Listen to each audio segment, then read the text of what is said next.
Blog Talk Radio.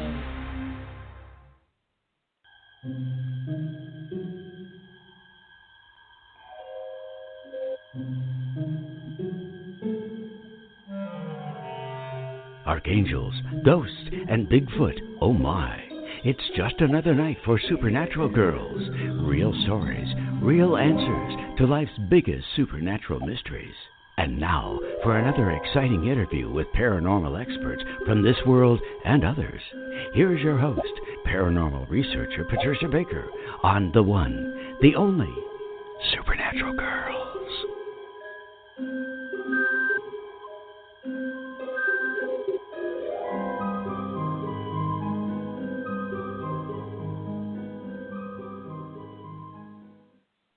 Welcome, everyone, to another exciting episode of Supernatural Girls Radio. I'm your host, Patricia Baker, and I am here with my co-host, Patricia Kirkman. PK, how are you tonight? I'm just melting down very nicely. Thank you. Oh, still hot and crazy weather we've got, for sure. Oh, gosh. Well, I don't mean to rub it in, but it is nice here for a change. So it's in the 70s. Rub it in. Yeah, I had to, because in the winter we freeze to death, and it's nice out there. I know it, and then I laugh. It's okay. We have to trade it off. That's right. We have got a tremendous guest on here tonight. We have Daniel Duke. We're going to bring him on in just a little while. He is the great-great-grandson of the outlaw Jesse James. Now, we have since found out from reading Daniel's great book, Jesse James and the Lost Templar Treasure. There is a lot more to Jesse James than we ever thought possible. This guy, I think he might have been a spiritual seeker, and he had buried treasure all over the place. This is such an interesting story. And Daniel Duke, his great-great-grandson, has been researching this for over 20 years, and he's going to be joining us very shortly. But first, Miss PK, you did the numbers on Jesse James. What'd you find? Well, I found out by taking a look at things that when he was, he had talk about ego, my God, but he did it in such a way. It's almost like he was, I've never seen anybody with this much, the area that deals with ego, self-esteem. He has 7, which means that's a really high number. It goes 1 to 9. That means there isn't much left in the rest of the chart for anything else. But he loved changed, major issues where family was concerned, always having something to do with or because of family, and very detailed about how he handled things. That was one of the areas. But he was very concerned about what he considered just and fair, but he always did 2 things at one time, never just one. And his destiny was a 7, so he was very, very intuitive. He knew a lot of things automatically, didn't necessarily know why. And I thought that was very interesting. And the day he died, he was also on a 7. I thought that. Oh. So he came in on a 7. 7 is a high spiritual number, and it has a lot to do with teaching and learning and looking at things in a different way. So he definitely was an old soul even when he got here. Very That's interesting so how it came about. Yeah. Yes. Very flexible to deal. I took a look at his mother's name. All I had was her first name, but she was very much in control of the family, and by the given name at birth, she was the leader. She charged everything forward. If one thing didn't work out, she'd cut it off and go to the next thing. That's how she ended up with 3 husbands. Make sure that the kids were taken care of. If the husbands didn't go along with it, they were history. Wow. So strong woman, very strong woman. Good for her. Quite the pioneer. Yeah. Hey, somebody had to do it, right? Well, it just sounds like there is so much unique about this family. And I just can't wait to get into this with Daniel Duke, who's done such a great job researching this and connecting all the dots. So we'll bring him on shortly. But first and foremost, I just want to also mention to everybody that if you want to know what your name means and your birth date and you want to know what's coming ahead, then contact Patricia Kirkman, PK. You can find her at patriciakirkman.com. You can schedule a session with her there. And she can even look at your business, your relationships, everything. You can also find PK on our website, supernaturalgirls.com. Highly recommend the reading. I mean, just from this very short piece that you did on Jesse James, you were able to really pinpoint a lot of things about him and his personality. So everybody, don't miss this opportunity. Make sure you get a hold of PK for your reading. And if you want a soul realignment reading, find out about what's going on with you in the Akashic Records and how to make your own changes, how to make changes work for you, then make sure you contact me. I'm also on supernaturalgirls.com. Send me an email. I'd love to hear from you, tell you more about the process and what's involved. And we've got some great candles, magic candles from Katrina, our very own Bruja. She worked with me to design these things. They're beautiful. They work. They are pure magic. That's also on the website. And we're going to be talking at some point a health concern that all of us seem to have health issues today. But I have tracked down a brand new technology made in Germany. I'm going to be posting more about it so you can all learn. It is a laser, and you can buy it, use it in your home. It treats your entire body. It's amazing. So I'm going to be posting about that. Make sure you get onto our Facebook page. Like us, follow us on Twitter as well, because we've always got great stories, and now I'm going to be posting this type of thing so that you can learn more about how to maintain your own health. They say that light is the future and sound is the future of our healthcare. So here we go. And the Germans are already ahead of us on this, way ahead of us. So I'll be posting on it. Make sure you're liking and following our Facebook page so you can keep up. And there are a lot of stories this week. One about skulls of unknown creatures being found inside the Vatican. And it's interesting. Nobody's surprised about this, least of all us, right, PK? We figured they'd have these kinds of things. Most definitely. And they are there. So there are pictures that are very bizarre, but we posted all of it so you can read the article, watch the video. That's all on our Facebook page. Make sure you go and take a look at that. It's a very strange story, and it's a little spooky seeing these skulls that they have locked away. So anyhow, my goodness. I'm so happy, PK, because we got to introduce, this is, I believe, a cousin of mine, Daniel Duke, because I'm also related to Jesse James. Right. So this I is always like, knew that you were a gunslinger. I tell you. was outlaw, always an outlaw, right? Uh-huh. Have to be. But your husband. That's right. I have to keep him in line. He knows better because he knows where I come from. So let's get Daniel on with us. Now, Daniel Duke, everybody, he is the great-great-grandson of the outlaw Jesse James. He spent the last 20 years decrypting the mysteries involving his family, Freemasonry, the Knights Templar, and we have a lot of questions for him. We want to know, did Jesse fake his own death and live out his rest of his years as James Courtney? And what is his connection with the Knights of the Golden Circle, the Knights Templar? There's so much we need to know about the great Jesse James. So, Daniel, welcome to the show. Thank you. It's nice being here. It's just great having you on. There is so much to this story. Now, tell us what made you just dive into the research aspect of all of this. Well, my mother, and first of all, I'd like to say PK described Jesse and his mother perfectly. Right. From everything I've researched, that's exactly how she was known as such a strong woman that a lot of men in that time period didn't want anything to do with her.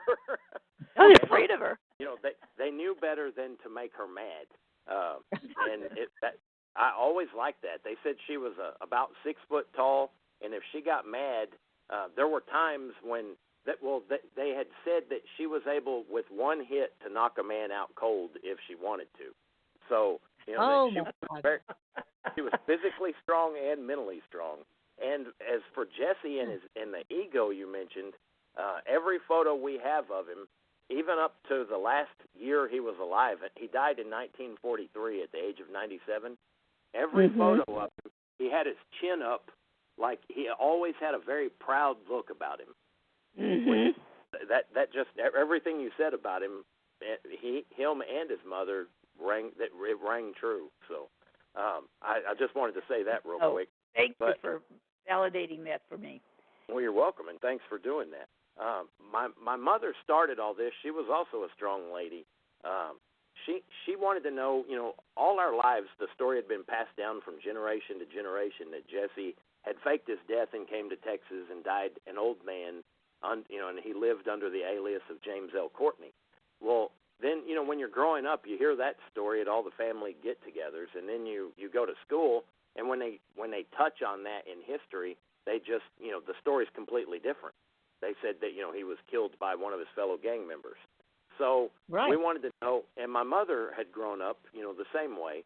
So she wanted to know whether the family story was true, which story was true, history or the family story.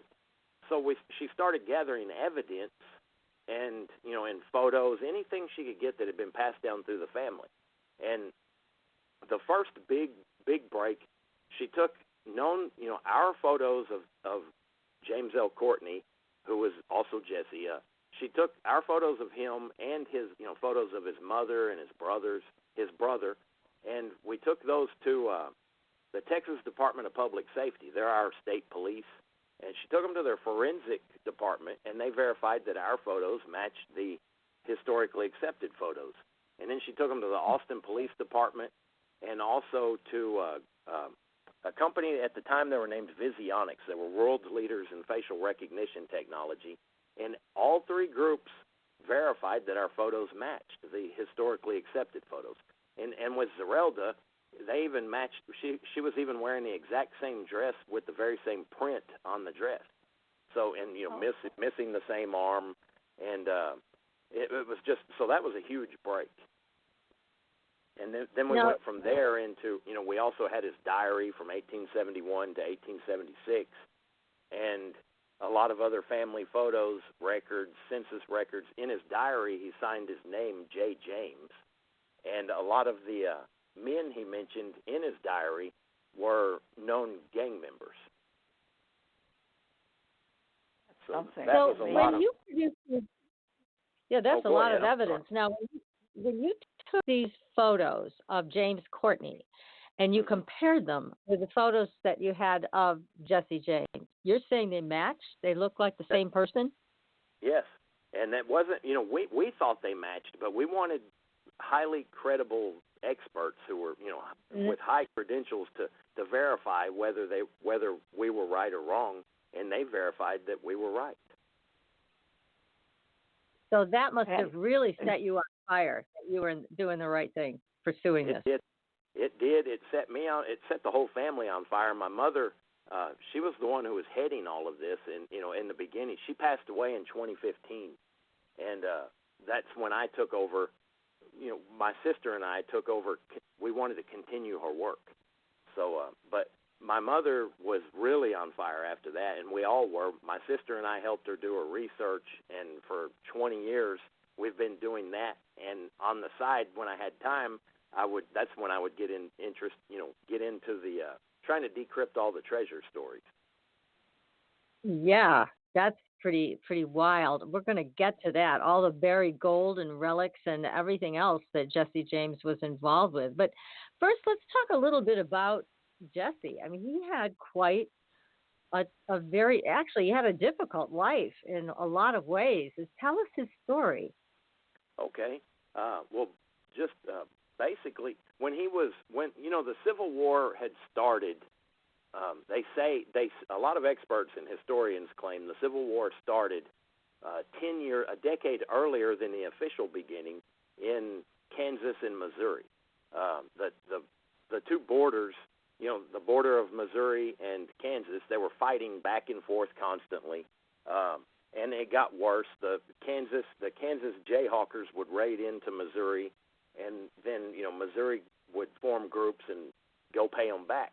Well, this went back and forth for a long time before the Civil War officially started, and when it did start, Frank James, who was older than Jesse, he ran off to war and he joined the Confederate side.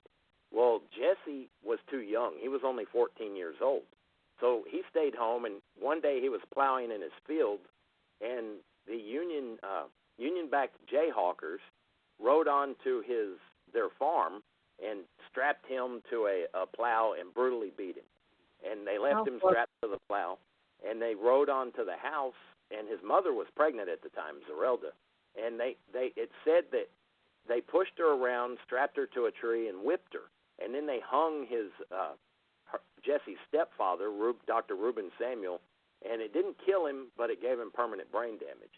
So Jesse wanted revenge, and he couldn't join the regular army because he was too young, but he found a group who would let him join, and that was Quantrell's guerrillas.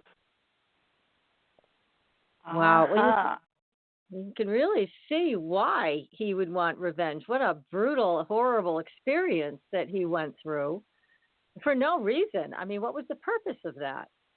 They say that they were looking for Frank James. If they had known anything about Frank, they would have known that he was in the regular army. So I don't. Right. Their excuse doesn't really seem to hold water to me. But there was a lot of brutality on both sides, back and forth through that entire time, and it seemed to build over the years. And it was fortunate that Jesse and his family lived, because a lot of families got killed during raids like that. Yeah, that's a horrible, horrible thing. But it kind of set the tone for him wanting revenge and also being unafraid to exact a price. Exactly. And that's exactly right, because, a teenage boy usually seems to lack that sense of fear. And until they're well into their 20s, sometimes their 30s. So exactly.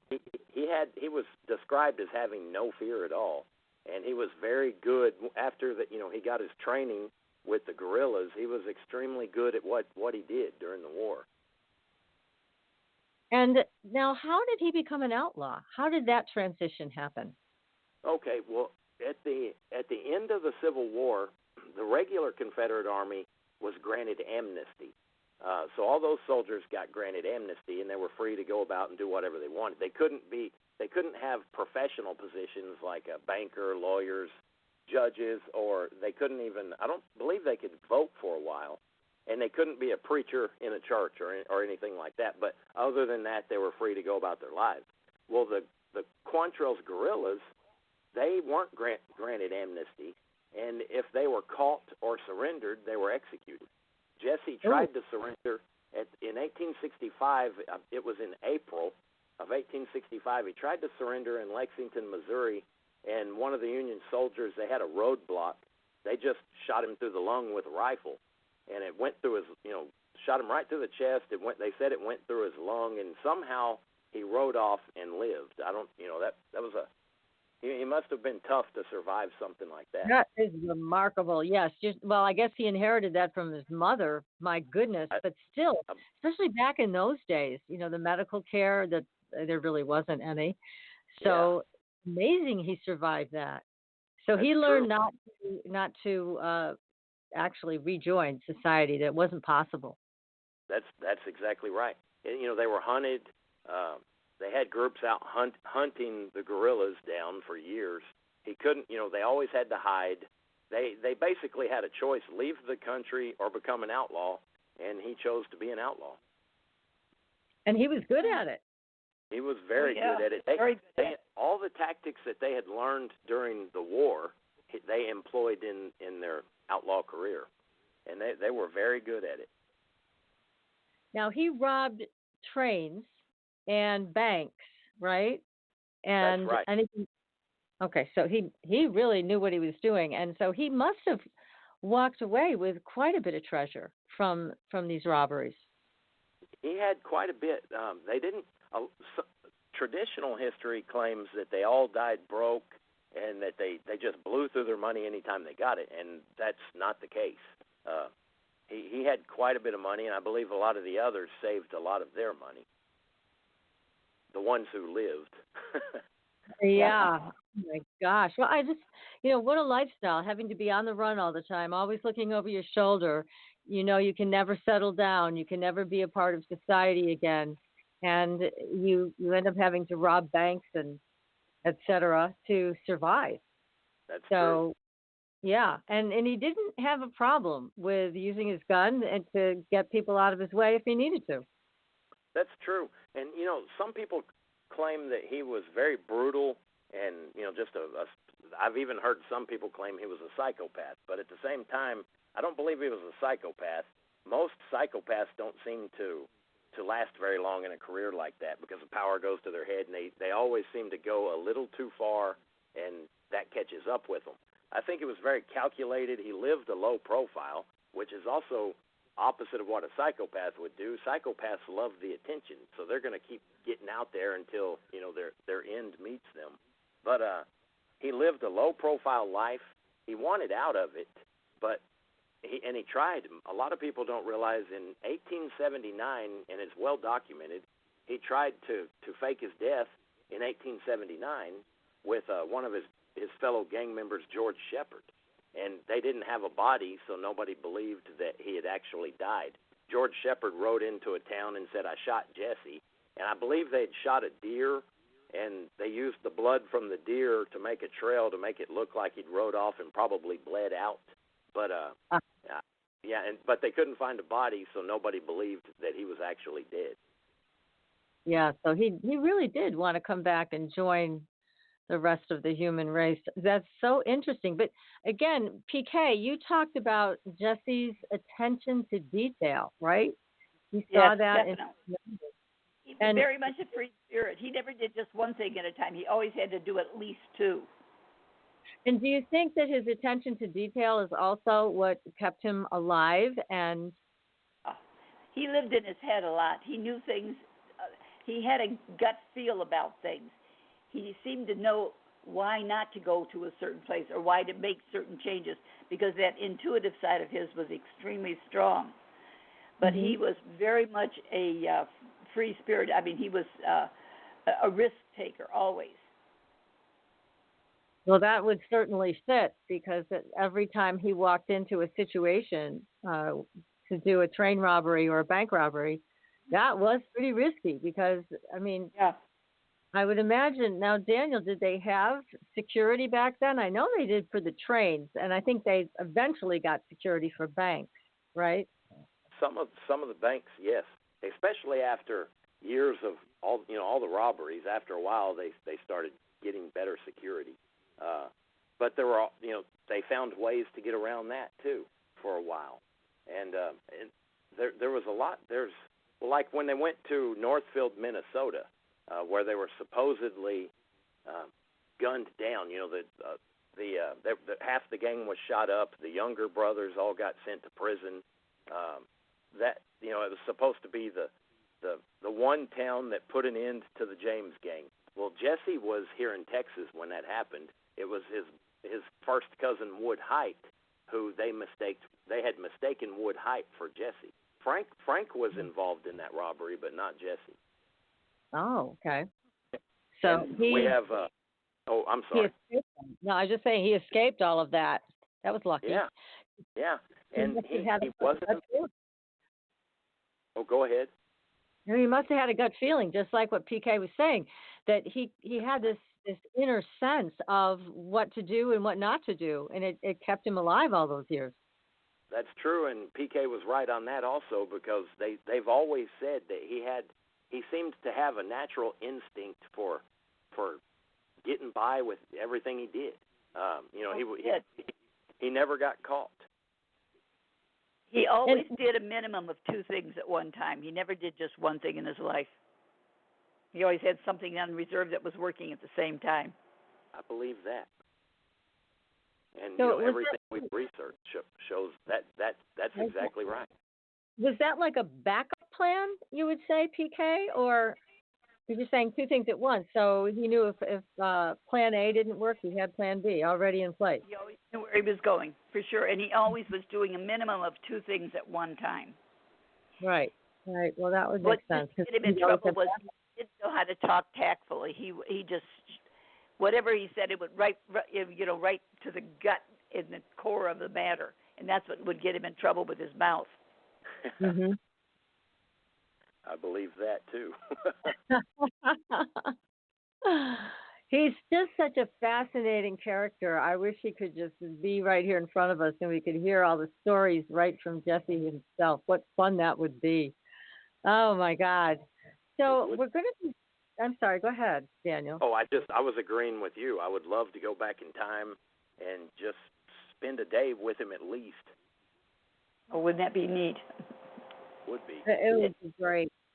Yeah, it would be great. You know, we had some people on the show. They're from Arizona, out where PK is, and they do these kind of ghost things in the Wild West with, I believe, outlaws. And I wonder if they've attempted to contact Jesse James. That might be a fun call to be on for you, Daniel. That would be. Let me see if I can find out from them if they've ever gotten a hold of Jesse in their travels. I know that they have contacted other outlaws and have had interesting conversations with them. So we'll have to hook you guys up because that could be a lot. That could be your next book. That could be. Yeah, sure. That right.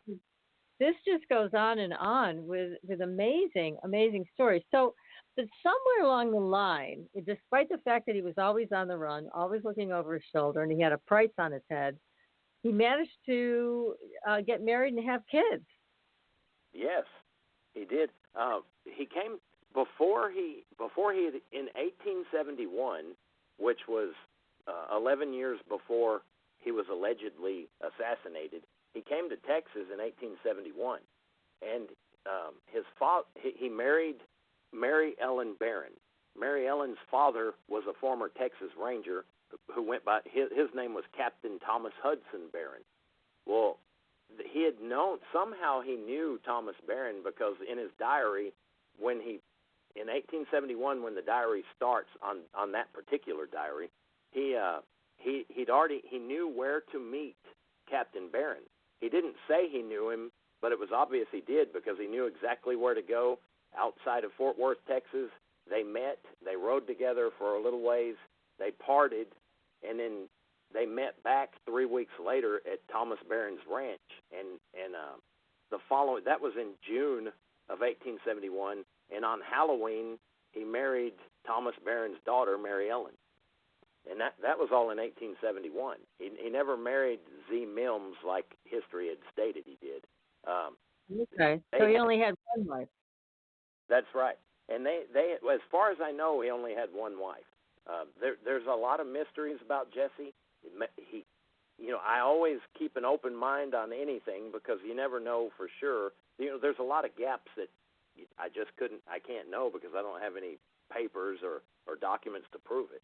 So maybe he had other girlfriends or another wife. I'm not sure, and it wouldn't shock me. But at the same time, all I know is he married Mary Ellen Barron in 1871 on Halloween. And he had all these kids. I'm sorry, PK. What did you say about Halloween? I said Halloween. How apropos. He had to put a mask over what was really going on. I like that. That's true.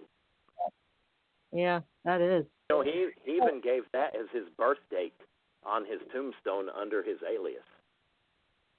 It was October 31st, 1846 is the birth date on his fake, it's on his tombstone, but it's under his fake name, James L. Courtney. Oh, my God. So now, go ahead. No, I just say we got to get into this thing about his death because here's another mystery. Did he die assassinated by one of his gang members? Because that's what history is teaching us, though we know history is often wrong. Or did he fake his death and live out the rest of his life as this Courtney figure? So tell us, first of all, about this assassination that happened. Okay. According to the historically accepted version, Jesse, he was trying to rebuild this gang because the rest of the gang was either in prison or dead or just hiding out somewhere. So he wanted to rebuild the gang, and That's where Bob and Charlie Ford entered the picture. They were, the train and bank robbing had gotten so bad in Missouri that trains would reroute and go around the state rather than go through it. So it was hurting. Yeah, it was bad. So it was hurting. It hurt the whole state's economy. So the governor and the railroads wanted an end to Jesse. They wanted to put Jesse. They wanted to kill him, whatever it took to make him stop.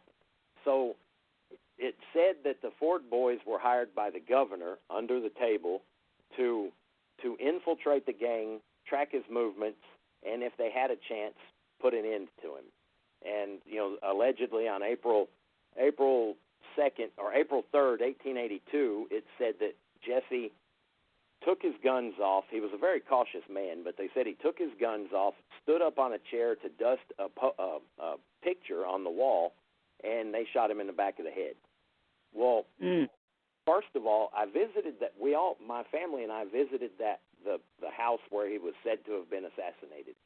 That room, the ceilings are very low, and you would have to be a small man to be able, or a small person to be able to stand on a chair in that room and not have to duck over to dust the picture. So it wouldn't make sense in a room that small to even have to get a chair. You'd just walk up and dust the picture off. And so that part of the story didn't add up. There was a hole in the wall where they said the bullet left his head and went through the wall. Well, in the coroner's inquest, the body that they examined, there was no exit wound. Yet they claimed they shot the body, or they claimed he was shot with a 44 revolver. And FBI, there's been several FBI experts who are gun experts who stated on record you couldn't shoot a man at that close a distance with a 44 and it not have an exit wound. There would have definitely been an exit wound. Yet the body they examined had no exit wound. So, there's a lot of discrepancies there. Well, when he was supposedly killed, they had his mother, Zerelda. They got her they got her on the train and had her ride up to St. Joseph, Missouri, where it happened, and she was supposed to identify the body. When she walked in the room, she said her first words were, "Gentlemen, you are mistaken. That is not my son." Somebody walked her out of the room. One of the ladies there walked her out of the room. She came back in a few minutes later crying and bawling and very dramatically, just damning everyone to hell who had anything to do with killing her poor boy. So it was kind of funny. At first she had a cold reaction. That's not my son. And then a few minutes later, she's putting on a big show. Well, not only that, there's more. At the funeral, Jesse's aunt said, "That's not the Jesse I knew." And Zerelda was quoted as saying, "That's my rabbit's foot." And I thought, wow, that's, because a rabbit's foot is known as a lucky charm, and that's her lucky charm. Well, another aspect of that, at the coroner's inquest, when they questioned the lady that Jesse was supposedly married to, Z. Mims, they questioned her. Jesse was supposedly missing the tip of one of his fingers. She didn't know, and this is a lady, they'd been married for years and had 2 children together. She didn't know which finger was missing on which hand, and she didn't know how old he was. So that's kind of odd. But when they mentioned her jewelry that was left in the house, she described that to every fine detail. How many diamonds were in each piece of jewelry, what was engraved on every ring, different watches. She knew the details of all of that, but didn't even know how old her alleged husband was, or so what do you make of that? I'm sorry. What do you make of that? There are so many discrepancies in that story. It doesn't sound right. And the other thing, Jesse, nobody knew what Jesse looked like other than his immediate family and his gang members. That's why all the detectives and the police couldn't catch him. Nobody knew exactly what he looked like. His cousin Wood Height bore a strong resemblance to Jesse. Wood Height was killed a month earlier in a shootout at Bob Ford's sister's house. He was known as a ladies' man, Wood Height was. and he, I believe he was married to Z. Mims, and he was probably having an affair with, going by his reputation, it wouldn't shock me if he was having an affair with the Ford brothers' sister. Well, several other men liked the Ford brothers' sister. Her name was Martha. Well, there was a shootout at that house. It was probably involving jealousy over the sister and, her affections. So there was a shootout. The men got mad. A man named Dick Liddell, a farmhand was killed, and Dick Liddell got wounded, and he killed Wood Height. I think that was the perfect, it wasn't planned, but it happened. I think Wood Height was passed off for his cousin Jesse because they bore a strong resemblance, and nobody really knew their identity anyway. Yeah, exactly. Well, I'll tell you, the first thing that tipped me off about the story being bogus, I really have a hard time imagining Jesse dusting anything. Same here. True. I mean, seriously, you think a gunslinger, an outlaw, is going to stop and, take off his guns and then dust the top of a picture? I don't think so. I don't think so either. But they tell this bizarre story. Did they collect the reward? They must have. Yeah, the Ford boys collected the reward. I don't believe there's a mystery involving the Ford boys. We have met one of their relatives. He claimed that the Fords were working with Jesse, and that seems, I don't doubt that. I think they were involved. They were kind of caught in the middle between the governor and Jesse. And, which one would you fear the most? If it were me, I would have feared Jesse the most because he was free to go anywhere he wanted.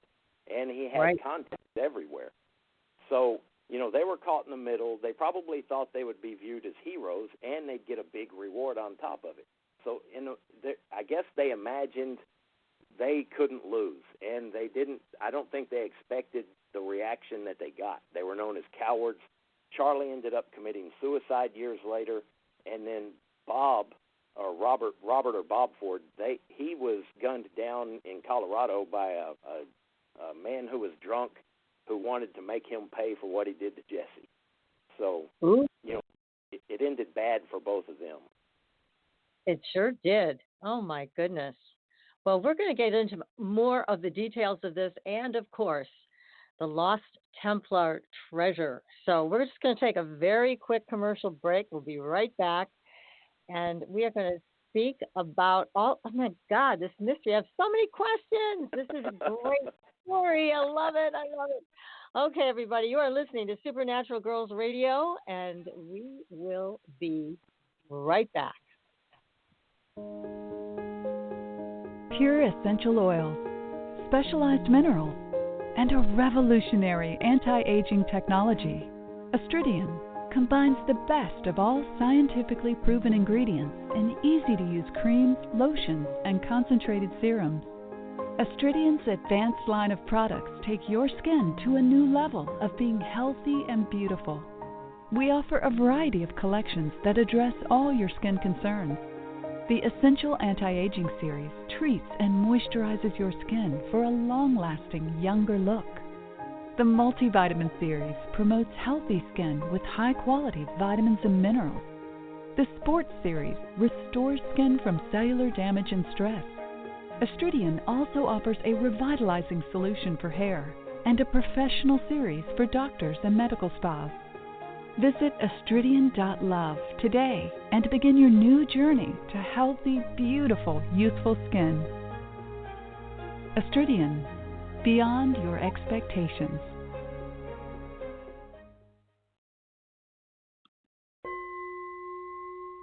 Are you ready for a new experience of freedom and powerful connection?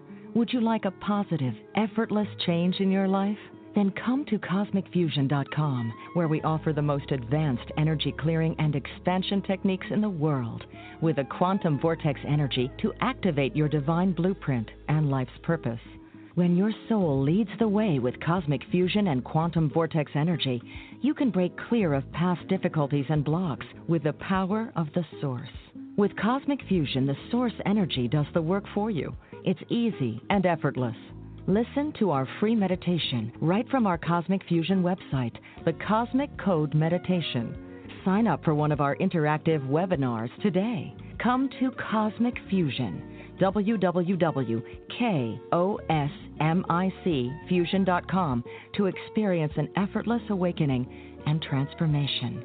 Are you ready for an upgrade?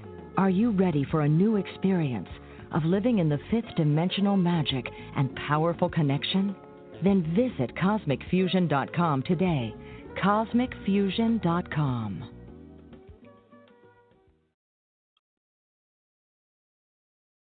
Your property tax bill. Have you seen it lately? It's frightening. Your property taxes are going up while your home value is going down. It's time to fight back and win. For the real truth about the property tax system, get attorney Pat Quintilian's book, Are You Getting Screwed on Your Property Taxes? How to Find Out and How to Fix It. Attorney Quintilian answers all your questions and gives you the facts you need to fight a property tax bill that is spiraling out of control. You'll also read about what happens to property owners who don't check their property records, only to find out too late they're taxed on square footage, fixtures, and even buildings that they don't own. Is this happening to you? Learn your rights. Buy attorney Pat Quintilian's book today. Are You Getting Screwed on Your Property Taxes? How to Find Out and How to Fix It. Available on Amazon.com. Welcome back, everyone, to Supernatural Girls Radio. I am your host, Patricia Baker. I am here with my co-host, Patricia Kirkman, PK, and our terrific guest tonight, so fascinating, Daniel Duke, who is the great-great-grandson of the outlaw Jesse James. Now, Daniel, just hearing that last commercial about property taxes, there is a property tax story about Jesse, right? There's a lot of stories about him. The property tax one, the one that comes to mind right now, is the one where he was an elderly lady was supposedly, she owed a lot of taxes. She had the money, but if she paid it, she couldn't afford to live or eat. The tax collector was on his way.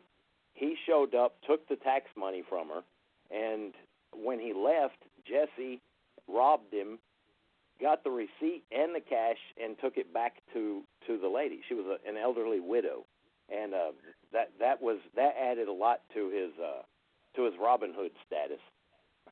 Oh yeah, I love it. We need him now. Yeah, we do. We need our tax money back. Nice What a great story. So, was he really a Robin Hood in some ways? In some ways, he's said to have been. There was a John Newman Edwards was a reporter, and he really sided with the James boys and the whole gang, and he worked. He served to put out a lot of good PR for the James boys. Some of it. Some historians claim that he exaggerated, really over-exaggerated on a lot of his stories. There's a lot of those stories I don't have any facts on, and it's hard to find facts on, like the widow story. But I wouldn't doubt it. There's too many. The saying, where there's smoke, there's fire. Yeah. There were a For lot. sure. And there were a lot of stories about Jesse doing similar things like that. So, when you have a whole lot of stories claiming similar actions, it wouldn't shock me. It certainly I would wouldn't. think, Go ahead. Oh, I was just going to say, I would think there's some truth to that. It's very cool. And also, now, you're saying, and I think we both agree with you, that this assassination never really took place. So he was able to take another identity. So talk us through that, and then we're going to get into all this buried treasure stuff. It's so exciting. How did he assume this other identity, and then he was able to live normally? Is that what happened? Yeah, he lived low-key. When he assumed the identity of James Lafayette Courtney, that was the name of one of his cousins. And we've traced the Courtneys back. They're tied in with the James family. They're all related. James Lafayette Courtney, the real James L. Courtney, he fought for the Union during the Civil War, and he was a bugler. But his physical description didn't match Jesse at all. Yet Jesse took his identity, and they were both fairly tall. Jesse was a tall man.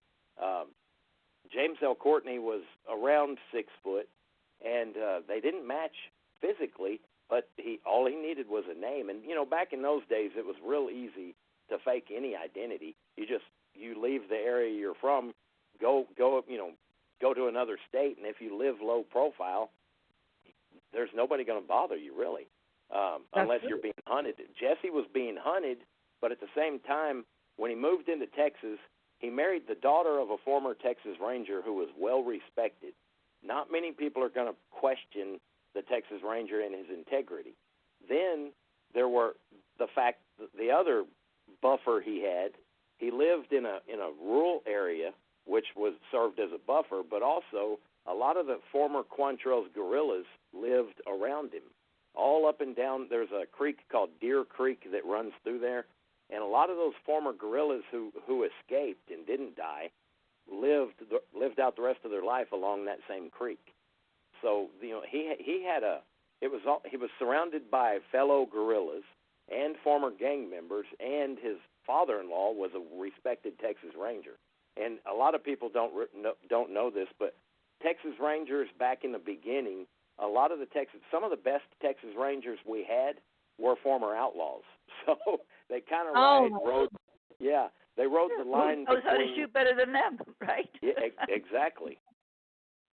Oh, my goodness.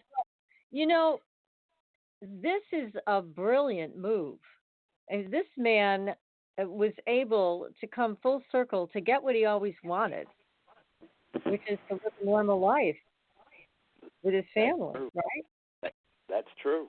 That's exactly right. One thing that always bothers me, I feel sorry for him because in the photos we have of him as an older man, he looked very proud, but he always had a sadness in his eyes. Really?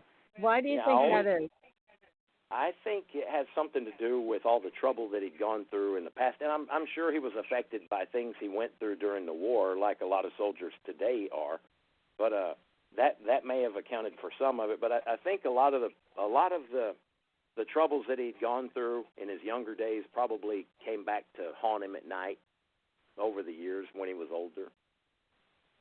Quite possibly. That makes sense. Yeah. Because he is a sensitive soul. From the spiritual side of him was a lot stronger than anybody had any idea. I like that. That's good to know. And he was a master manifester.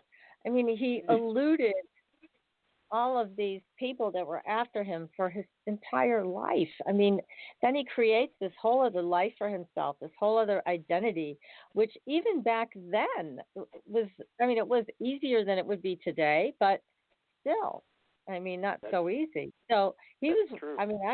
we could all learn something from how he manifested what he wanted. It's just an amazing turnaround, and he pulled it off. You said he died at 97?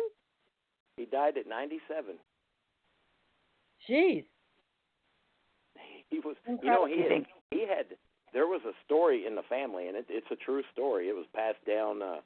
When he was in his 60s, they thought he died one night. The next morning, everybody woke up, but he didn't get up. And it looked like he was dead. He was laying there in bed. They thought he was dead. They called the doctor, and this was when he was in his 60s. They called the doctor. The doctor came, held a mirror in front of his nose to see if it left any condensation. They couldn't tell that he was breathing. They pronounced him dead. They were having a wake for him, and my great-grandmother noticed his little pinky finger just started moving, just very slightly. And she noticed it kept moving, and she told everybody, and that's what kept him. If she wouldn't have noticed that, they would have put him in the casket and buried him the next day alive. He woke up a few days later. I don't know it sounds almost like he went into a coma for a short time and then came out of it. I know he'd had wounds from the war and other places, but maybe the wounds, maybe I don't know what caused it, but they thought he was dead, and then he came back to life a few days later, or actually came out of the coma. That's incredible. Great story. My goodness. All right, now you got to talk us through the next part of this, which is all about the treasure and the connections between the Freemasons, the Knights Templar, very powerful groups of people. Yeah. Tell us how is Jesse James connected to that? Okay. Any Old West outlaw, or not any of them, but most Old West outlaws all have some treasure story connected to them in one way or another. And even some of the smaller ones here in Texas, there was always legends passed down saying that he buried a treasure out here before he got killed. And a lot of them, most of them make for good campfire tales, but there's really not much to them. But through the family, some of the items that were passed down, we had a treasure map. Jesse had drawn the original. When he passed away, during his funeral, half his children stayed at home instead of going to the funeral, and they were digging up the yard looking for his treasures. And one of his sons copied the original treasure map, and that's what passed down through the family to us. We have a copy of the original. Well, that always interests me. That a treasure map's always going to interest most people. And I thought if he buried something, at most it might be a jar of coins or maybe a saddlebag with some gold in it. And I wanted to figure it out and find it, but I couldn't. As research went further, I started getting clues here and there. He wrote in code in his diary and on the map. I finally decrypted the code. It wasn't real hard. It was just letters substituted for numbers and numbers for letters. So I eventually broke that, and I thought, okay, I've got the code decrypted, but it still doesn't give me directions on how to find this. And as I researched, I came across a template that had originally been attributed to a group called the Knights of the Golden Circle. And they were a secret Confederate group who their whole goal during the Civil War was to cause trouble for Union troop movements, burn bridges, things like that. And after the war, it said their goal changed. Their goal was supposed to be to gain as much wealth as they could, any way they could, so that they could fund a second Civil War and fight it all over again. And I thought, okay, I have no reason to doubt this, so I went with that. But they had this template they called the Knights of the Golden Circle treasure template. I found that, and I kept researching it, and I thought, well, I have no reason to doubt this, so I'll just keep researching it. And as that was happening, I kept coming to a lot of brick walls. As that was happening, former Attorney General of the state of Texas, Wagner Carr, he passed away several years back. He had been talking to my mother about Jesse. He was real interested in Jesse also. Well, he had his driver show us several locations where very large treasures had been excavated. They'd been removed. And so that gave me 2 locations to go by. And then an elderly man named George Roming, who was a Freemason and a Shriner, he introduced himself to us and told us that when he was 10 years old, he knew Jesse when Jesse was an old man.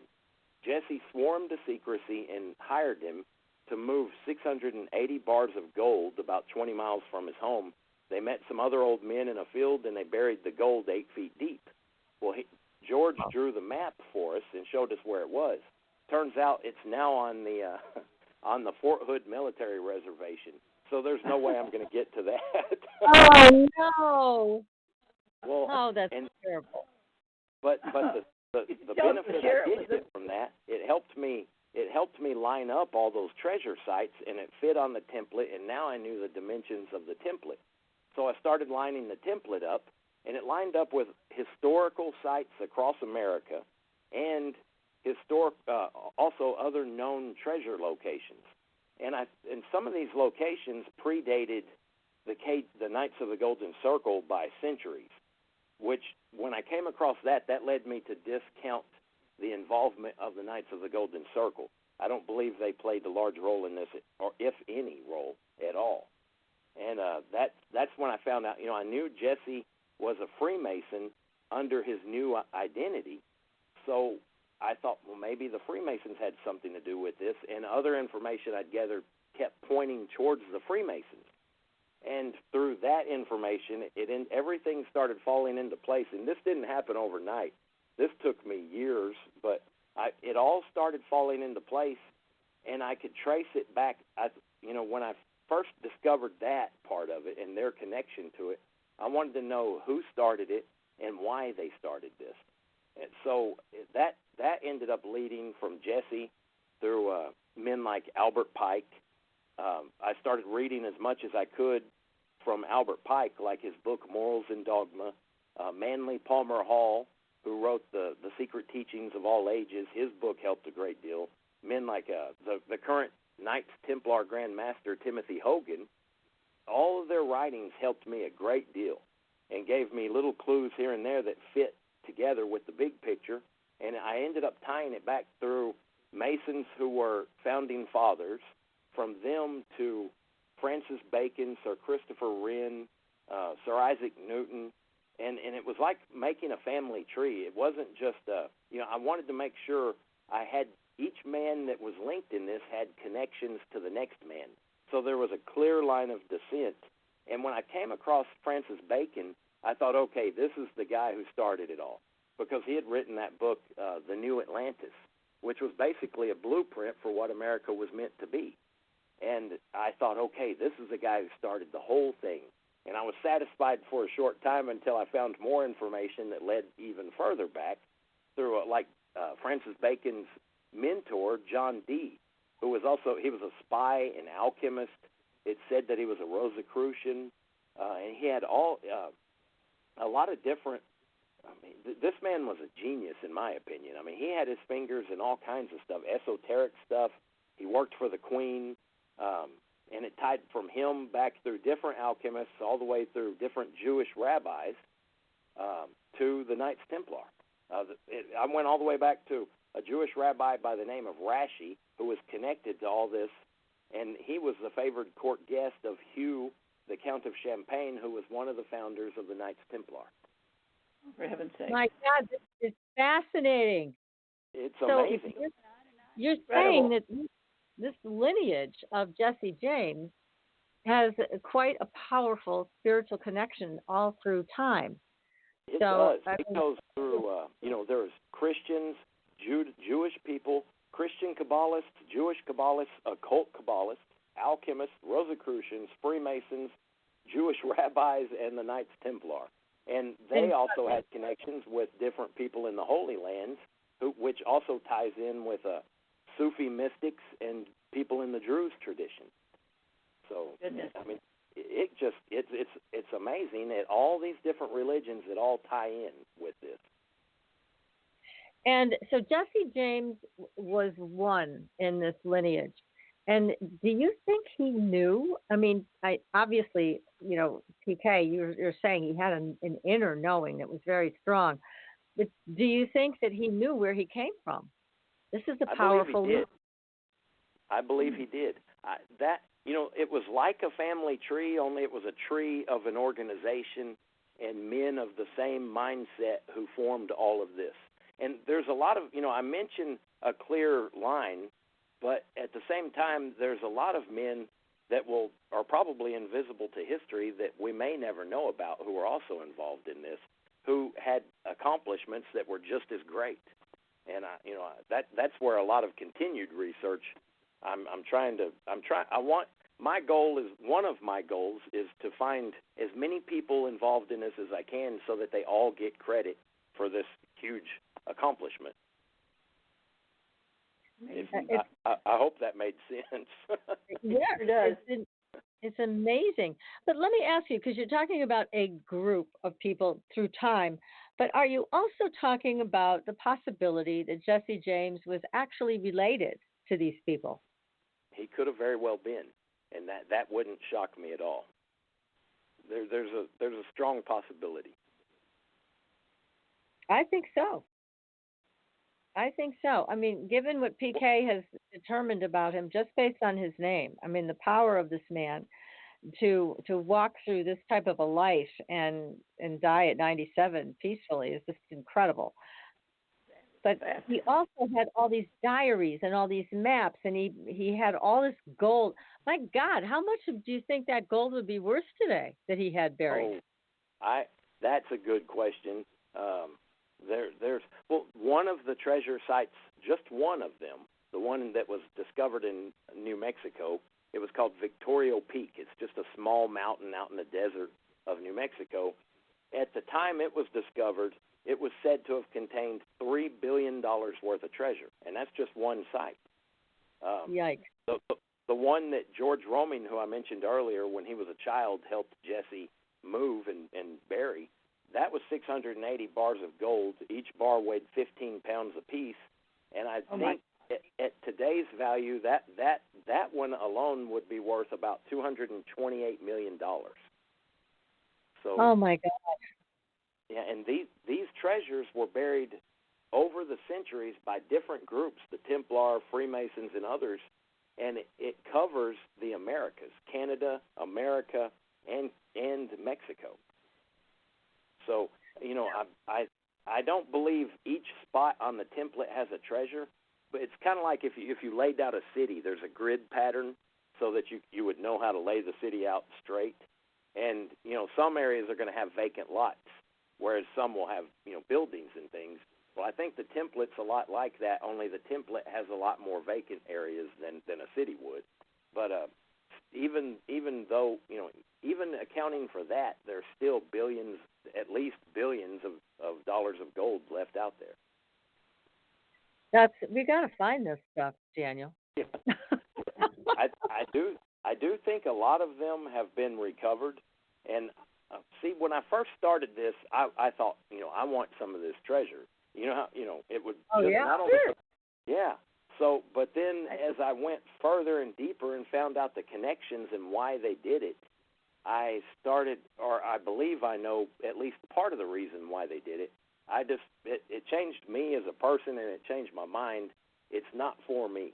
Of course, I would love to see it, and I would love to find some, but I wouldn't want to keep it because just thinking of all the great men and different people throughout the centuries who have died to protect that, I don't want it. It's not for me. So I think it's for the Freemasons and the Templar, and I don't. The reason they started all this was to help found a nation of freedom and liberty. They, Templar, Jewish people, Gnostic beliefs, all these different groups had been persecuted throughout the centuries, all throughout Europe and in the Holy Lands. And I think they all had a common goal, which was a country like the book Francis Bacon had written, The New Atlantis, a place where they could all coexist peacefully and prosper with freedom and liberty. And I think that's what it was all meant for. And it changed my mind on the treasure. It's not for me. It's for their goal. Good of all. Yep. Yes. Good of all. So you're saying it's a future vision of the world, and that's why it was buried. So it wasn't meant to be passed down from one generation to the next. It was meant to be hidden. I agree. Yeah. Oh my God, there is just so much to this. So in Jesse's diary, and he had more than one diary, right? This is like many diaries. Is that correct? He had many diaries, and we have one. Some of the others were hidden. We had an elderly family member. She burned over 200 of his letters, and what? She was ashamed of it, so she burned a lot of his letters. Ashamed of what? Of Jesse. She didn't want to be known as being descended from an outlaw, so she started burning. She started burning letters, and that really bothered my whole family. That's history she was burning. But she passed away a few years ago. She was a nice lady, but at the same time, it really made me mad when I learned that she burned all those letters. Oh, good. Definitely. Yes, that was a bad thing that she did. Oh my goodness. Yeah, I mean, this is history, and all of these letters, diaries, etc., give you more clues as to what Jesse really knew and what he was doing and why. So Exactly. you need those pieces. Yeah. And, even the letters she burned, and there's no telling what else she burned. I know she also hid a lot of things, and I don't know what became of that. I've heard that she sold some of his items to somebody else, but we never could get an answer out of that either. So there was a lot of strange things. I mean, she was a small-town school teacher in small-town Texas. Her husband was a small-town Baptist minister, yet they owned land all over Texas. Everything was paid for. Their children had everything paid for, and they donated large sums of money to a local university. So I always wondered how they got all that money. So, That's a good question. It didn't add up. Preachers don't make that much, or small town preachers don't. And school teachers don't either. Yeah. That's right. Oh, those sneaky people. Yeah.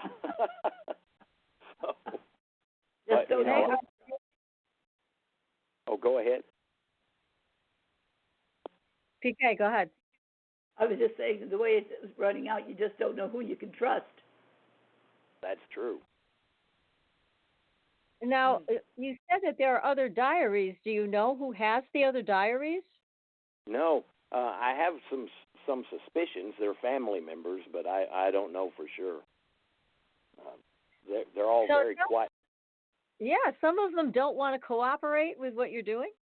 Yeah, and it's half of his children, they didn't want the recognition. They didn't, not even recognition. They just didn't want anybody knowing about it, and they acted ashamed of it. Yet that was the same half of the family who they were more than happy to take his money, but they didn't want to take his, the rest of it.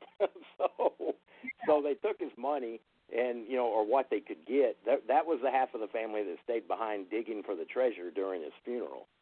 And they pretty much cleaned out the house and got what they could and, ran with that. So yet at the same time, they don't want to admit that their ancestor was an outlaw, even though they know it and they've all written about it, written to each other and little family history things. They just don't want to admit it publicly. I think it's so strange because here we are in a completely different world. And Jesse James, he's someone I think should be revered for who he was and what he did and what he accomplished. And again, with this big spiritual connection this is news to me, but it makes total sense. His connection to this group of people and the Templar Knights who were extraordinary. It's why not be proud of that? Exactly. He wasn't an angel by any means. He had his faults like anybody else, but what his accomplishments were far, in my opinion, far outweighed his faults. And, definitely. Some of, like when he became an outlaw, he was defending, with him, it wasn't a north versus south thing. It was defending his family and his property. And he also wanted revenge for what had happened when he was 14. And all of that led him into becoming an outlaw. So, people ask, well, why didn't he turn himself in like others did? Well, he couldn't. He tried, and he got shot in the chest for it. So, would you do it again? That's once is quite enough. Yeah. Yeah. Now, when you're looking at the veil that you found, this esoteric template, and you place it on the maps and you read through the diary that you do have, what else did you discover? What else have you found? Okay. When I was working with the veil, I noticed it lined up with known treasure sites from the past that had been recovered, and historical sites across the nation, like the Newport Tower, the Kensington Rune Stone in Minnesota that Scott Wolter had worked on, and he had tied that back into Knight Templar, involvement with the Knight Templar being here in the New World. And when I found that, I thought, okay, I know I'm on the right track. And then I found with the template, that lined up with a lot of stuff, but there was a second template that I discovered while I was working with that. And that lined up with Victoria Peak and Williamsburg, Virginia, and several other, it was 8 other sites, including those 2, which make up the shape of the Kabbalistic tree of life. And I thought, okay, at first I thought, did I just stumble on a second one and are they related, or is this a completely different thing? And I found out they are related. As I started reading more about Kabbalah, and the tree of life specifically, associated with the tree of life are the 3 veils of negative existence.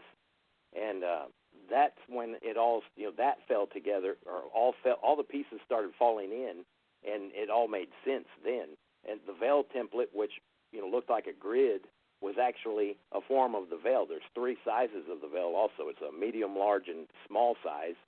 And so that makes up 3 templates of the veil template, which, fall in line perfectly with the Kabbalistic model of the 3 veils of negative existence. And I think the treasures that are located on the Tree of Life template are more of a spiritual value.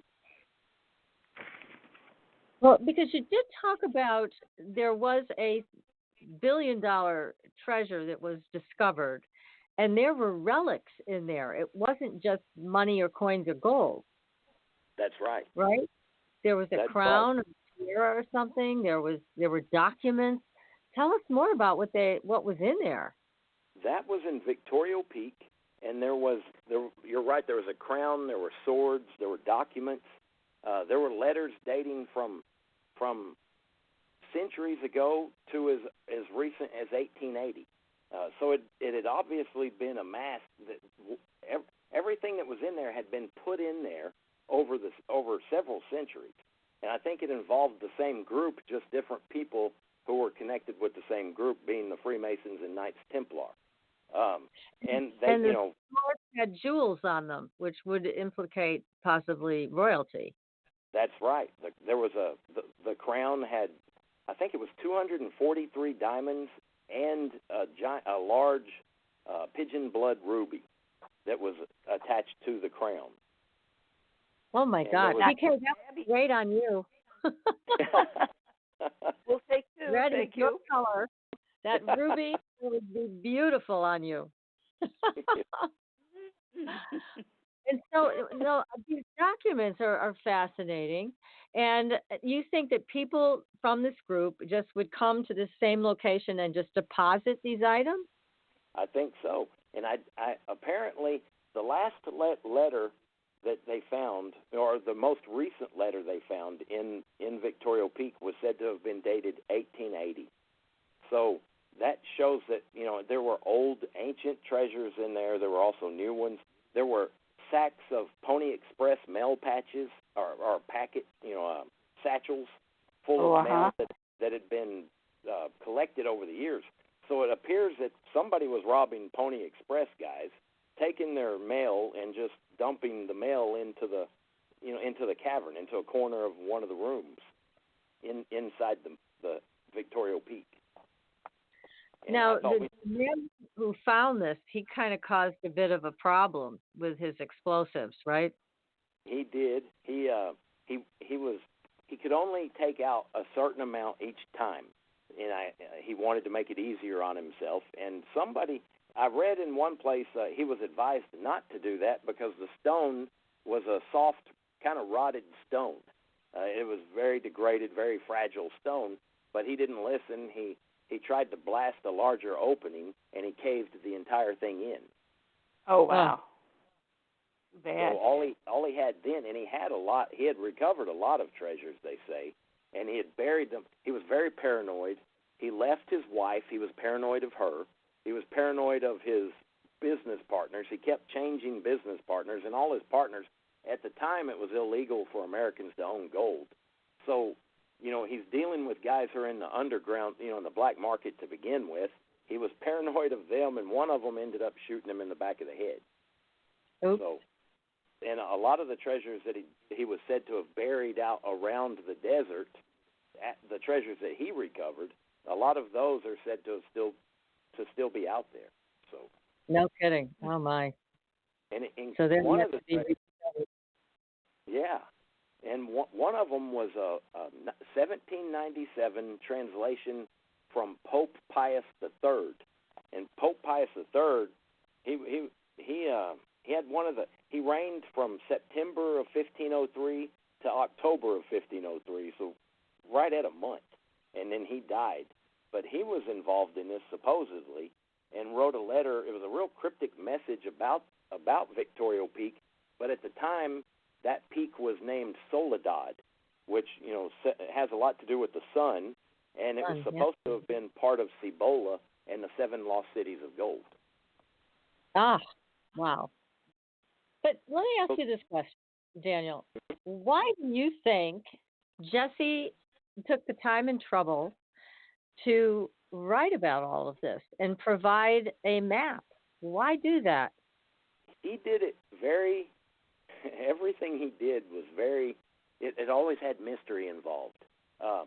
Like his diary, for example. He never wrote about his feelings or his thoughts. He just wrote the facts. Like went to town, bought some calico and eggs for food, or he bought grain for the cattle. And but then I would come across places where he'd write code, and that just really shocked me. And then I figured out the code, and he would mention like dollar amounts or somebody's name, somebody he had met, and usually that had to deal with former gang members and stuff like that. He didn't really spell it out. He made it where you had to work to figure out what he was talking about. And after you piece all the clues together, at the same time, and I'm kind of getting ahead of myself, he would make you work for it, and then you'd come to a portion where he would sign his name, J. James, right out in the open, unencrypted, just J. James. So it kind of made me wonder, what was he doing? Was he having fun with his diary, playing games? Well, it sounds like he was having the last laugh in a lot of ways. And as you mentioned, too, I think I heard another interview where you were talking about he also collected the pension of James Courtney. That's hilarious. That was. And that made us laugh because the cousin's name who he took used to be a Union soldier, so he collected a Union pension. And, yeah, you're right. That's exactly right. It's like he was getting the last laugh. Yes. Yeah. But, again, I'm stymied by how he kept his diary. So he wrote facts, matter-of-fact facts, nothing really exciting. He went to town, he picked up some stuff and came home.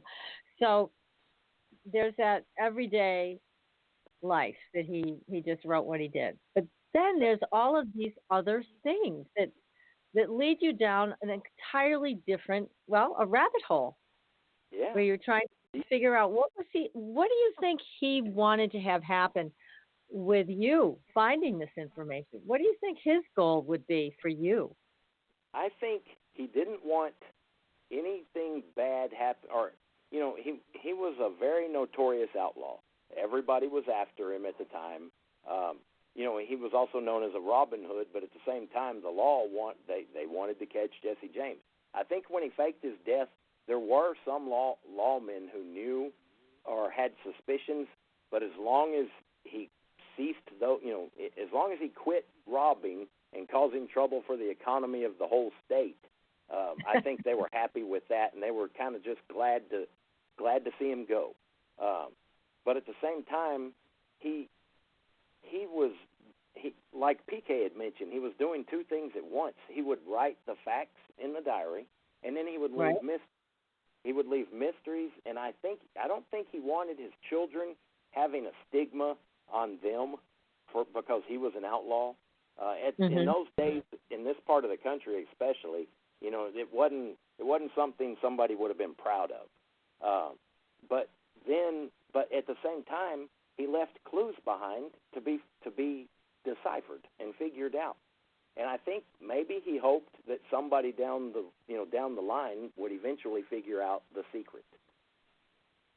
Yes, and maybe be a part of this group, because you're certainly knee deep in all of this or more. I mean, you've become a part of the group.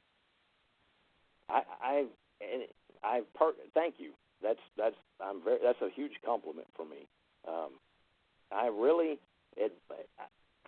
All the research I've done has led me into, those guys are my heroes, the Freemasons, the Knights Templar, Jesse. everybody involved. Francis Bacon, John Dee, and all those guys. They did some amazing. It's amazing, and I don't think America would be anything close to what we are. What we became without them. We may not have even existed, just without their involvement and their guiding hand. Well, I think that's true. I mean, they created quite a spiritual highway with all of what they've done. And I mean, John Dee, he was amazing just in what he did with the Enochian language, the angelic language. That's right. And we've had Lon Duquette on the show. He can read the Enochian language, and he's recited it live on the air. It's remarkable that John Dee was able to do that with his partner so many centuries ago. It's incredible that Jesse was so connected to all of this. I have to tell you, Daniel, I'm still somewhat shocked that he was so connected to these people, this group of erudite scholars. It's amazing. It shocked me just as much. I mean, when I first found this, when I stumbled onto that, I thought, at first you're thinking, no, this couldn't be true. This is way too amazing. So I would back off and try to hit it at different angles, and it all kept leading back to the same theme and the same facts and the evidence and different things. And it no matter what angle I hit it from, it kept coming back, and it showed to be true. The numbers involved, everything that was involved. There was a lot of geometria in even the distances and the dimensions of the templates. And it amazes me how it all keeps tying back into the same theme. And after, eventually I decided it can't be wrong. There's too many avenues that are all going to the same spot. So, and like you said, you had mentioned the trouble that Jesse had lived through. And talking about John Dee. John Dee's another example. He had gone through a lot of trouble. He had an amazing library when at his home in England, and he had traveled to Europe. And when he came back, his house and library had been ransacked, and he basically didn't have any power anymore. He was kind of fallen out of grace with the new ruling party and everything, and he went through a lot of troubles himself. So yes, I think a lot of the people, men and women involved throughout history who were involved with this, a lot of them have gone through great sacrifice. Yes, it's a real trial by fire, that's for sure. But again, let me go back to this diary thing and the maps, because I'm wondering, did Jesse also leave any spiritual messages? Anything that you would go, oh my God, here's a spiritual message from Jesse James? In a way, I think the template itself is a spiritual message. And he knew about the template. Leaving some of the clues behind that led to that, it could be viewed as a spiritual message. There's probably a lot more that I haven't realized yet. Every time I dig into this, I come back with more that just keeps getting deeper and deeper. And to be honest, there were some areas of the research when I first got into it that made me nervous. I grew up in small town Texas, so I went to college, but at the same time, there are some things that I grew up. You're told as a child, don't even go there. Don't look into that. It's not good. Keep away from it. And I think parents and other relatives are sometimes afraid for the kid to go off down some rabbit hole, especially at a young age. But as I got older, you start getting a little more used to things. And when I got into this, some things spooked me at first, but I got past that. And then you start reading more about it, and you notice there's a lot of similarities between all these different beliefs that tie in together. Well, you've done an amazing job with this, Daniel. I mean, again, the book is great, everybody. It's called Jesse James and the Lost Templar Treasure. It's by Daniel J. Duke, great-great-grandson of Jesse James. Highly recommend it. And it just seems like there's so much more that you have yet to find. And I really hope that your relatives will come to their senses and give you the diaries they have in their hot little hands, or at least a copy of it, so that you can. A copy would be great. Yeah, that would be nice to do that. And, after all, I personally, my goal and my late mother's goal was to get a museum, either have a museum or donate it to a museum eventually, so that it would be preserved and protected and not hidden away in somebody's storage room or something. Yeah, that's tragic. That would be nice. Say So it's that good again, to be able to put truth to it. I'm yeah, sorry. I mean, I PK, we said couldn't it's always hear you. good to put some truth to it. Oh, yes. Yes, and you could even do a virtual museum with a lot of what you have already. That's a good idea. Yeah. That's a real good idea. I highly recommend it, because then people from all over the world can take a look, and you never know who's looking at the site who actually may be able to help you piece more things together. That is very true. Especially Did I if interrupt somebody? I'm sorry. I think that's an excellent idea, because remember, most of what he comes about with deals with secrets. Excuse me. So maybe someone else will open up some of the secrets that you need to finish what you're doing. That would be great. Yeah, because you're talking about people who came from Europe, the Knights Templar and, John Dee. You're talking about a European base there, where we certainly know there was a lot of esoteric science going on. So it may take people from that area who are also descendants to come together with you and be able to give you these other pieces. That would be great. That would be. And, my sister and I recently wrote another book. This one's just I don't have a release date for that yet. It will be sometime in 2020, I believe. But that one's just about Jesse and continuing our mother's work. And I think after that comes out, or it's been our plan, after that comes out, I hope to. I think a virtual museum is a perfect way to start, and I think that's the perfect timing to put that all out there. Yes. Well, gosh, cousin. Yes. Good for you, and it's a pleasure to meet you. It's a pleasure to meet you. Oh gosh, we've just enjoyed this time. It's just gone too fast. I hope you will come back on the show, and every time that somebody has another book coming out and it's as great as your first one, we want you to come back and talk about the rest of the story in your new book for 2020 and your future plans. Now that you have them, you're going to be doing a virtual museum and enlisting the aid of other people who might be able to put the final pieces together for you. But, oh gosh, Daniel, this has been so much fun and so enlightening. And what a great legacy you have here with Jesse James. And I guess I do too, since I'm your cousin. Yes, that's right. You do too. And thank you. And it's show off. Well, it's also, I think their gift, they gave a gift to America and helped form the country. So it's all of our legacy in a way. It is. You're absolutely right. It belongs to all of us. And it really does. It has been a great pleasure for me. I really appreciate you having me on the show, and I look forward to coming back again. Well, thank you. We're looking forward to it as well. Well, we can't wait.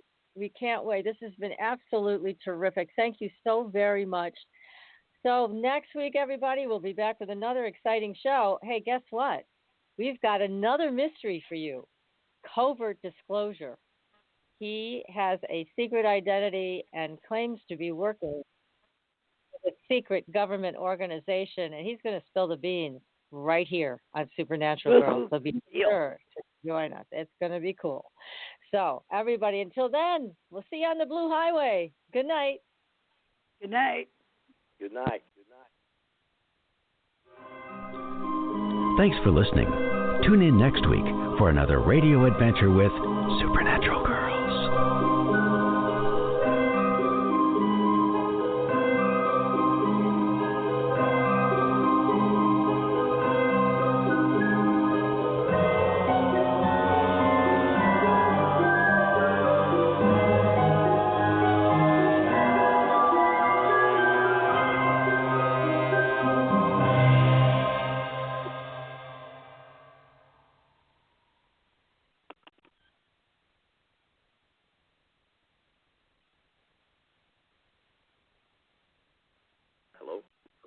Daniel, you still there?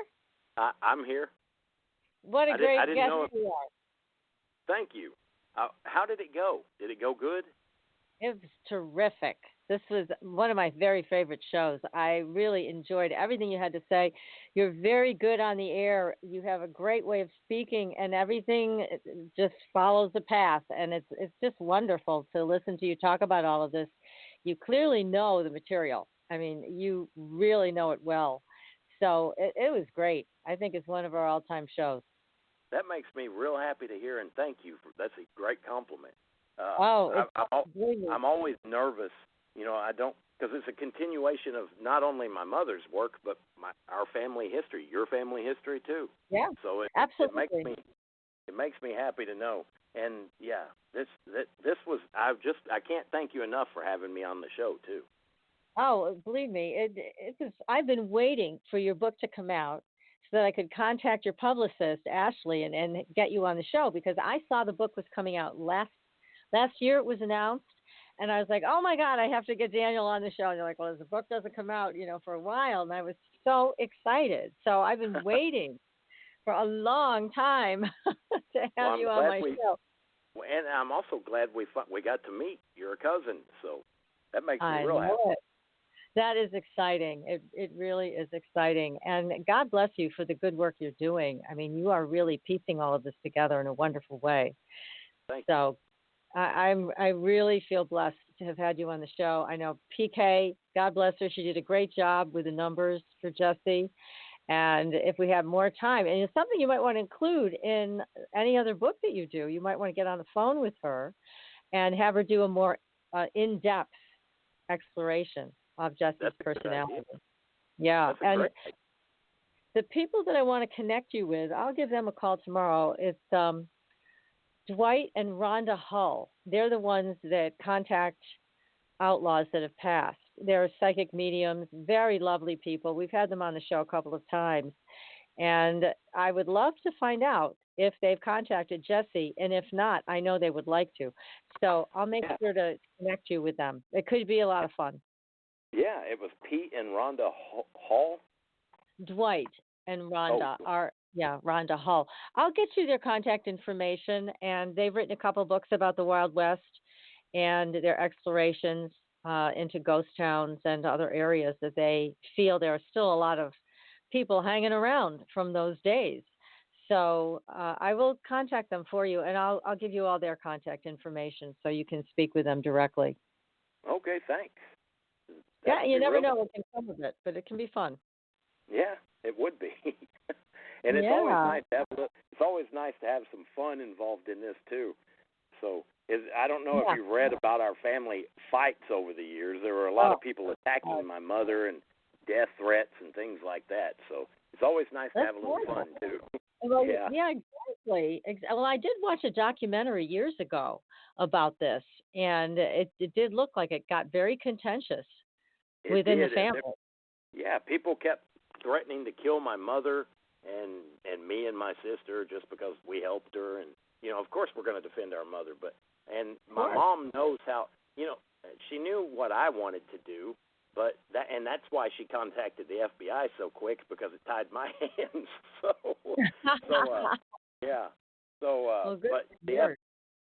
Fortunately the FBI got involved, and they put a stop to it. Nobody got arrested because one of the guys who was siding with my mother, he was a young boy. He was tied in with the Hunt oil family out of Dallas, Texas, and he was really interested in my mom's research. Well, he was defending my mother. They sent him a death threat, so he sent a death threat back to them. And so the FBI said, okay, they told my mom, you can file charges on these people, and they will go to jail. But if you do, they're going to file charges on Dallas, the Mr. Hunt, and he will go to jail too. And, he was a loyal friend. Mom didn't want a loyal friend. He was just defending my mother. Exactly. And she didn't want him to be punished or go to jail. Plus, he was about 21 at the time, 20 or 21. A young man, yeah. So, and another the other thing was I wouldn't want to make a powerful oil family mad at me. So No, you would not. No, Yeah. definitely not. No, then you did the right thing by not pursuing that avenue. Yeah. But it really got, yeah, I could see from the documentary that it was very contentious. I can't imagine it living through it. Although I live in a small town and it's very contentious, so I know something of what you're talking about. Yeah. But please keep in touch, okay? Okay, I will. And Yeah. thank you.